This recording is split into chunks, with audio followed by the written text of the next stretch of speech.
Hello. It has been a hot minute since the last video. I know there have been quite a few changes since then. We've had the release of Beach Angel Teresse, Beach Angel Morpeah, and also the recent Engraving and Awakening update has come out. So I'm going to cover all of these in this video here and hopefully give you an overview. Teresse technically has a couple days left on her banner, so I'll give you some thoughts on pulling for her. But before we go over any of that, let's talk first about the current attack meta. So I have here, I put together a little graphic of archetypes for attack teams that you'll see in PvP, and I've categorized them based on my personal opinion of how strong they are. So starting with kind of the decent ones that will generally get you a win rate somewhere between 80 and 85%. Again, my gut sense. There's the fixed damage standard. This comp's been around ever since H-Lathel was released. So you run H-Lathel, you run Zenith, you run some combination of Eleanor, Alec, and Justia, usually Eleanor first, and then usually Bloodglut and Justia is kind of the greediest one, but the other two are a little more safe. And the basic idea is to kill at least 2 units on attack. But again, you have no defensive options for turn two, unless you run some kind of like fill tank. Then there's the Magic Turtle comp, which you run B. Helena, you run 80 Diana, and then you usually run PB Shara, and you have 1 SP left over to fill with either Roxy or Rue. And the basic idea of this comp is to, 1, neutralize any idle grand shenanigans, or if you happen to hit a Void Grand, and then turtle a bunch, and then have a really strong turn 3. Then the Red Riding Hood standard, which just runs Red Riding Hood, Rue, and then Zenith, as you'll see in all of these comps. Zenith is basically core, and then you can fill this with any number of 1 or 2 SP costumes. You still have 3 SP left over, so Sword Queen Sylvia is really good, either Rue or the Roxy, as I mentioned before. You can run base Angelica. There's a ton of different options that you can fill into here. Any crit base unit, just don't run fixed damage. And I think all of these are okay. They've been kind of really strong in the past. Not the best options right now, in my personal opinion, if you're looking to form together a team. And then in the next category, I have the solid ones that I think are going to hit closer to 90%, if not above 90%. These are the Magic Nuke comp, where you run a B. Helena followed by a Zenith, and then a Bunny Eclipse or Vanaka for 3 SP, and then you have 1 SP left over again for that Roxy or Rue, and then you have a last unit that's just any crit, especially Magic can be still really strong and occasionally snipe a unit. And so the principle here is you're trying to get some kind of backline access, and then have these just have incredible AoE and incredible kill potential. The biggest threat to these, of course, is having an idle grand that can defend against these, but if that's not the case, these units will absolutely wreak havoc on your team because their AoE is just crazy. And then there's Magic Dispel, where I have 2 different variations, one with running Samé, where you're basically trying to get around that problem of the Magic Nuke comp, where you first Dispel with PB Shara, and then you run the Bunny Eclipse or Vanaka afterwards. And the principle here is we're saying, okay, we don't need as big of a buff, because Samé doesn't buff nearly as strongly as B. Helena, because these units are going to kill anything anyways. The biggest challenge here is that now you have to get yourself to 100% crit rate without the help of the B. Helena. And so this is going to be especially challenging for Vanaka, who you're going to have to run like the crit rate necklace to make sure that she crits, because she'll kill just about any unit, just because of how expensive it would be for them to run 140 Emeralds to actually counter her Emerald Shred. And then there's the second Magic Dispel comp, where in this case you're mostly focusing on PB Shara. This combination of B. Helena, Zenith, and PB Shara should be able to take down any idle grand in any shape or form. And then you have a kind of a flex after that with the Rue or the Roxy, again, to try to neutralize another column. So this can do really well as well.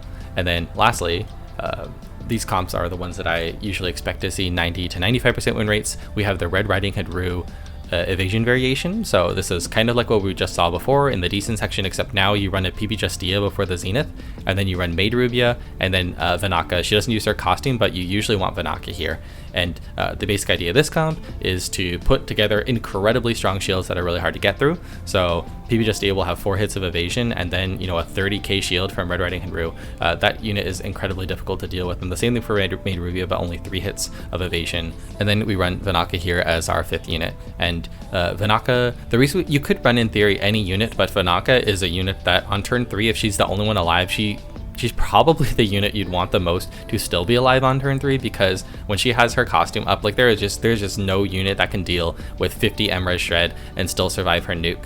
So even though she's not buffed by B Helena, she's only buffed by Red Dragon Hero, she'll still deal incredible damage. And then lastly, in my opinion, one of the best comps right now is a variation of the fixed damage comp where you run Samay instead of H Lathel. So your carries don't deal as much damage, but you have 1 SP left over. So instead of a flex, basic attack like you did in the fixed damage standard, you now run Roxy.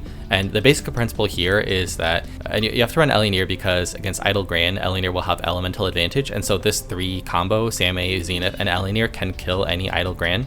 But you follow it up with 2 SP for like a Bloodglut and Justia or an Alec or something. You should Bloodglut and Justia, and so you can kill a lot of AoE units after you dealt with Idle Gran, but you still have 1 SP left over. And this covers a common weakness of the fixed damage standard, where you kill 2 units, but then the other 3 were all hiding in some column, and they absolutely wallop you on turn 2. This makes it slightly less likely you kill those 2 units on turn 1, but if you do, Roxy can silence at least 1 and usually 2 of the remaining units and absolutely neutralize their turn 2. So this is an incredibly effective comp. These 2 are incredibly effective comps, and I think they're like the gold standard for attacks right now. So while I didn't cover every single attack type out there, there's like different types of turtle variations as well. That is the majority of what you'll probably see. And this helps us to look at the different preemptive costume options that you have for assembling a defense team and what they tend to do well against. And so I put together this little graphic to show, in my opinion, what types of comps these preemptives tend to do well against. And so, for example, Idle Gran tends to do well against units that technically cannot quite break her shield. And so the Magic Nuke comp and the Red Riding Hood standard, those are the most likely to be unable to break her shield and kill her, whereas the fixed damage standard, fixed damage Roxy variation, and the Dispel variations of Magic are all going to easily deal with her shield. And so I think she does the best against those first 2 that I mentioned. Similarly with Void Gran is the strongest unit to counter the Bloodglut and Justia nuke that only deals with H Lathel. It only deals like 28k. It might deal a little bit more after engravings, but Void Gran can still keep herself very much out of reach of that if she wants to, and so she does best against those 2 fixed damage compositions. I do think, of course, things are a little bit matchup dependent, but and like what exact gear you have, but that's what she does best against. And similarly with Morpeah, in terms of like in theory, how she's designed, the fact that she can create 2 new units does best against Magic Turtle that doesn't have much threat on turn 1. And then secondly, in my opinion, the Red Riding Hood Rue evasion variation, it seems almost as if she was designed to counter M. Rubia because she has elemental advantage over her, she's a magic unit, etc. And so this graphic is meant to give you, again, it's not a perfect, 1-to-1 like everything single thing here. You're going to win and you're going to lose based on, whether you have an Olstein or a Gray, but this is just give you an idea of what kinds of comps do well or poorly into certain preemptives.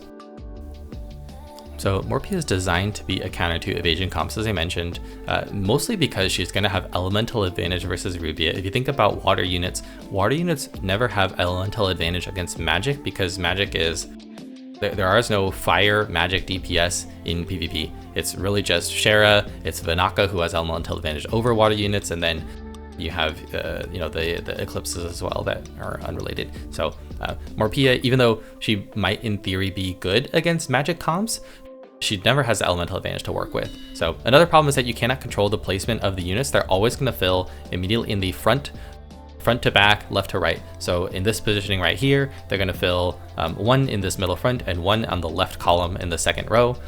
If you did something like this instead, with just 1 unit in the middle, they're going to fill both in the middle on the either side of Teresse right here. And so a couple of different positioning ideas, since if you wanted to specifically counter M. Rubia, probably the best positioning that you can do is something like this.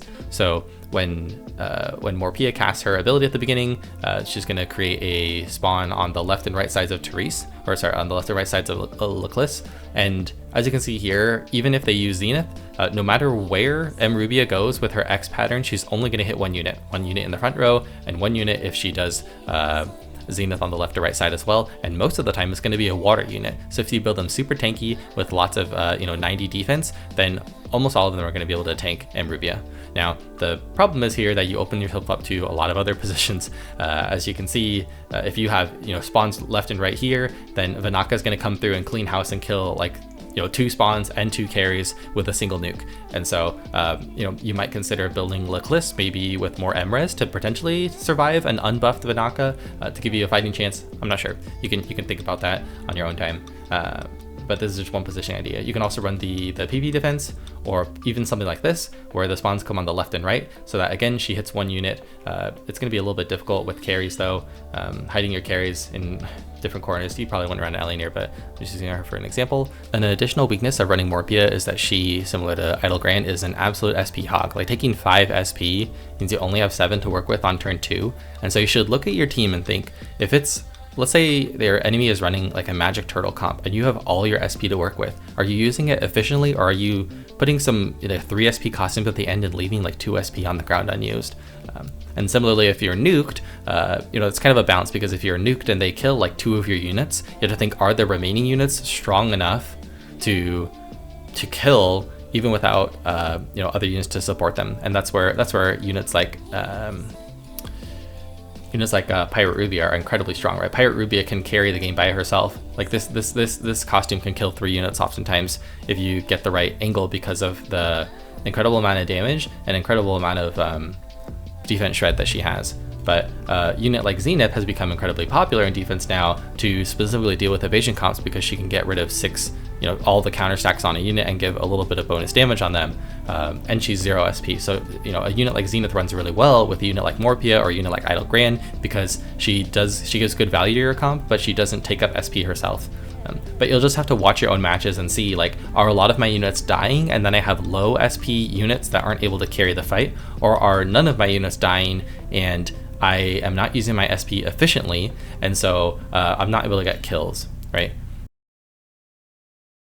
Okay, so next we gotta talk about my girl Teresse. I delayed the video on her quite a bit because there was quite a bit of confusion when she came out, but here's the brief PvE lowdown. So she gives a ton of bonus damage, like 200% bonus damage for most game modes. She makes Tower of Salvation an absolute breeze. She has an 8-round buff with super long and infinite range. It's not like her med Teresse that is not as useful in PvP, because you're not always you don't want to sacrifice, spacing out your units just to give that little buff. But basically they've solidified Teresse as a buff unit instead of a DPS, which I'm a little bit sad about, especially, her X is basically useless at this point. I was concerned a little bit because the English and Japanese were worded weirdly, or were worded differently from the Chinese at the beginning when she was released, and it was unclear whether or not her 6th attack was supposed to, or the 6th attack on a unit was supposed to benefit from Teresse's damage. The 6th attack when the unit has 5 chains. They actually confirmed that is what they want the behavior to be, but it is not what it was. So previously, if you attacked with a Zenith, the 6th attack would not get the bonus damage. They actually changed it so that the 6th attack does benefit from it. So you want to get 5 stacks on a unit and then have a 1-hit nuke, or you could do, you can split it up, but you want that 6th attack to be the last attack on a unit, so you get the bonus damage. And then most importantly, she's not as strong as people thought she was originally, because her damage stacks additively with vulnerability debuff. We thought it was multiplicative at the beginning, but as I tested it, I found on my own that these are not adding up. This is not working out with Zenith and Rafina and Levia. We thought they would be, because she gives her team a buff, whereas the enemy gets a debuff from units like Rafina and Zenith and Levia. But I guess how the devs calculate it in game is that technically Teresse's buff is increasing damage taken from the enemy, and so that's stacking additively with the other debuffs. She's not really increasing her own unit's damage, so it's a little bit sad, because you can see with some simple math, just as an example, you're not getting 500% bonus damage with these two combined. You're just getting 300%. So it's a loss of an extra third or an extra half of your damage, depending on how you calculate it. So, but this is not a PvE video, so let's talk about PvP. So it's pretty straightforward. She's not good on turn 1 as a costume for offense, because 2 SP for a buffer is just too expensive, unless you're Red Riding Hood Rue, that gives your team some other huge advantage. But she does do, I think, quite well on defense as a 2 SP buffer for a couple reasons. One, she's tanky. She's much more tanky than a unit like B Helena is, and so she's much more likely to survive turn 2, especially most specifically, she can survive as Samé, Blood Glut, and Justia, whereas I don't think B Helena can do that. Usually B Helena just goes 90 defense, 90 MRS, and then prays to RNG so that she can survive. Teresse can be a little more reliable in that sense. The second reason she does really well is because she buffs more things than you would expect. Specifically, she buffs her damage amplification applies to bleeds, knockbacks, fixed damage, and especially counters. And so, one particular strat that you can try to use is running, maybe you run Idle Grain on turn 1, and then if she happens to survive turn 1, then you buff her with a Teresse, and when she uses Void Grain on turn 2, then on turn 3 she will absolutely kill the Everloon Daylights out of any unit that attacks her, because she's going to be dealing 3 times the damage. So she could do. Similarly, you can run a similar kind of thing with Leclis, but basically she buffs any type of damage that you can imagine, whereas B. Helena doesn't buff fixed damage. Lathel doesn't help crit units nearly as much as he needs to. This Beach Teresse does everything in terms of damage that you could want it to do, so she could be very strong on the right hands. So then to answer the question of should you pull for, Beach Angel Teresse, I think the answer is if you're trying to rank and stuff and push as much as you can, she's a mandatory +5. She's limited, so you can't get her outside of, this banner that only has a few more days on it. I can tell you how many people regret not pulling for Bunny Celia to +4 because it really hinders their ability to do max damage and things like Fiend Head, etc. But that being said, at the end of the day, this is just a game for fun. So if you're not playing to rank anything too crazy and you don't really like her as a unit design or whatever, don't feel compelled to pull for her. You'll do just fine with other units.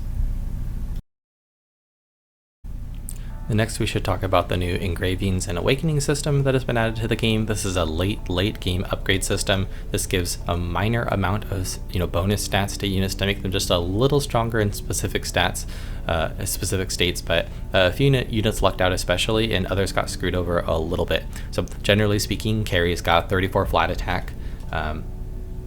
You can see here 34 flat attack, and some 12 attack percent, 10% elemental damage, some bonus flat HP, and then 8 of their preferred resistance, defense or magic resistance.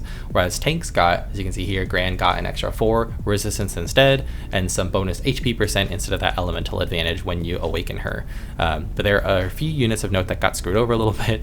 That would be Teresse, Leclis, and Gran. They all prefer crit damage because they have either knockbacks or counters, and you can see here they still got flat attack. And you would think, oh, well, maybe they just did it to everybody that way. And it's like, no, they actually didn't quite do it that way for everybody, because they did identify for some units, like, where is that chick?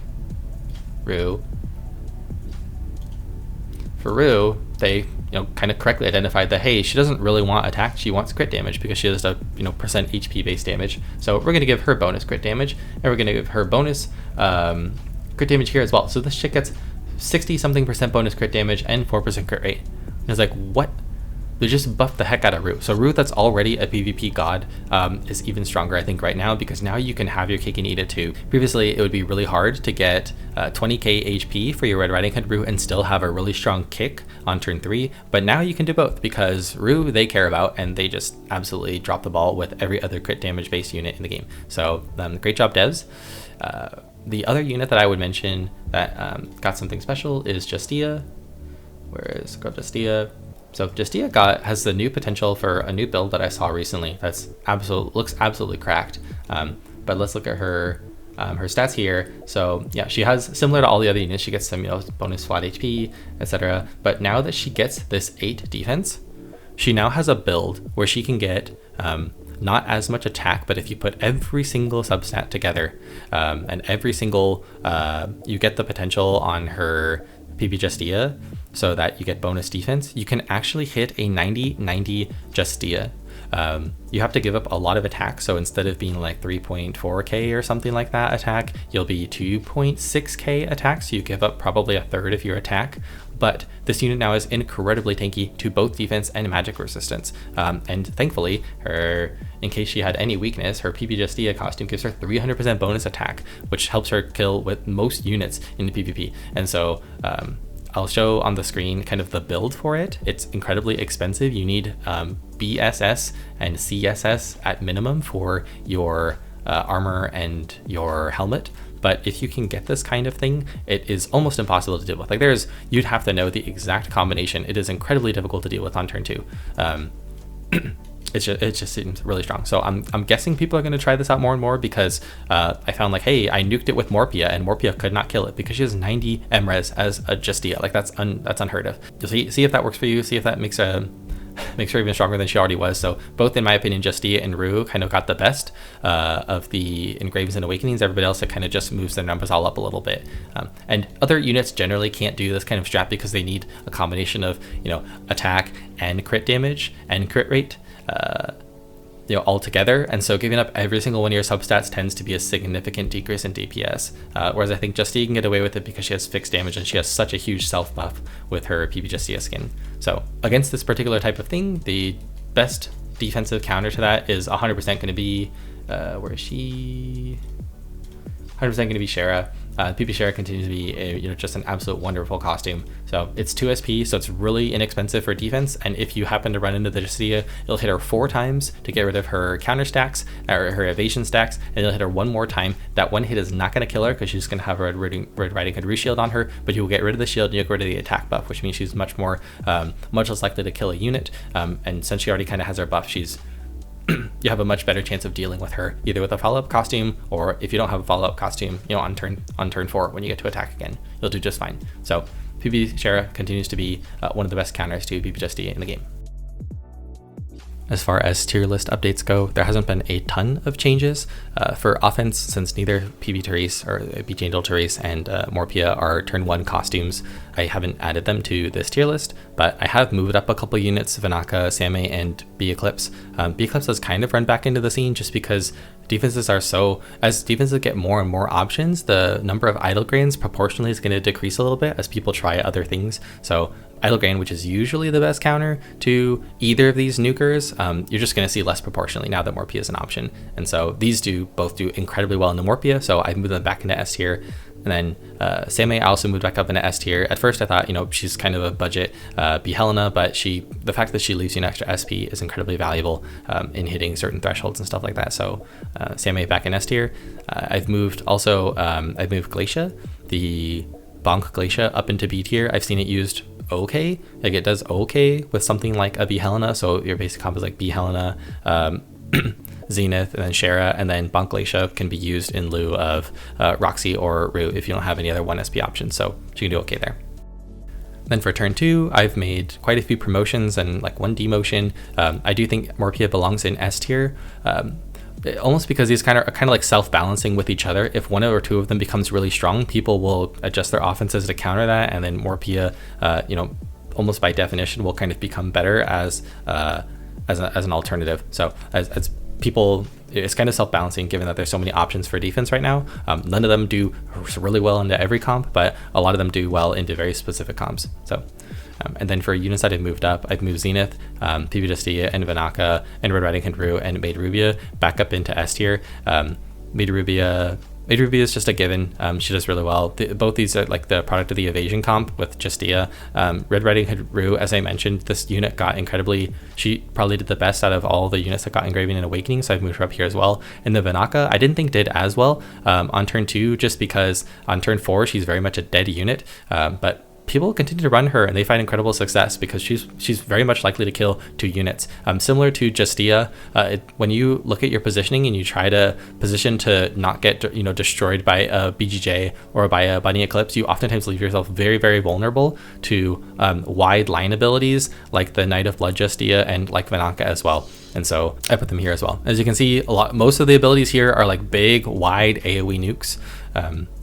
Those just do well. And then I also think PP Teresse, I think it's gonna be a little bit before we find out exactly how she should be used in defense, but I do think she's S tier because she buffs everything, whereas B Helena doesn't even buff like fixed damage. And so PP Teresse allows you to use that and then immediately go into a BGJ Justia if you want to. You don't have to, you go immediately for the PP Justia costume and kind of delay your damage an extra turn. So I think she belongs up here. And I've also moved Glacia down a little bit just because she has a hard time dealing with evasion, and because I oftentimes find that her bonus, like reduced magic damage, very rarely gets any benefit because she either taunts herself and then like a Shara attacks her and she gets dispelled, or you get attacked by a Vanaka who already has elemental advantage over you, and so you don't get nearly as much value from it as you would have liked.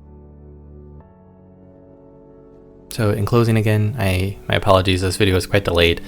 Teresse came out and they buffed her a little bit and or changed the the text description, so she changed quite a bit, and we also didn't understand how her damage was combining with Rafina and Zenith, so we took some extra testing there. And Morpeah came out with an absolute swath of bugs. If you were around for Fiend Hunt, you knew all about that, and so it was really unclear like what the intended behavior was for the first 2 weeks. I think even now, like sometimes I watch people play, like I think they fixed all the bugs, but I'm not 100% sure. So it seems like she's more in a settled state now. We'll see how she develops into the meta in the next coming weeks, and I'm always excited for any changes. Like Teresse isn't game changing for PvP defense, but Morpeah having a new more options for your defense for preemptives, I think makes the game more fun, makes the game a little bit more rock paper scissors, and gives defense a little bit of a fighting chance. So again, as always, have fun in PvP. If you want to reach out to me, I'm always available in the community Discord, but you can hit me up on Reddit too.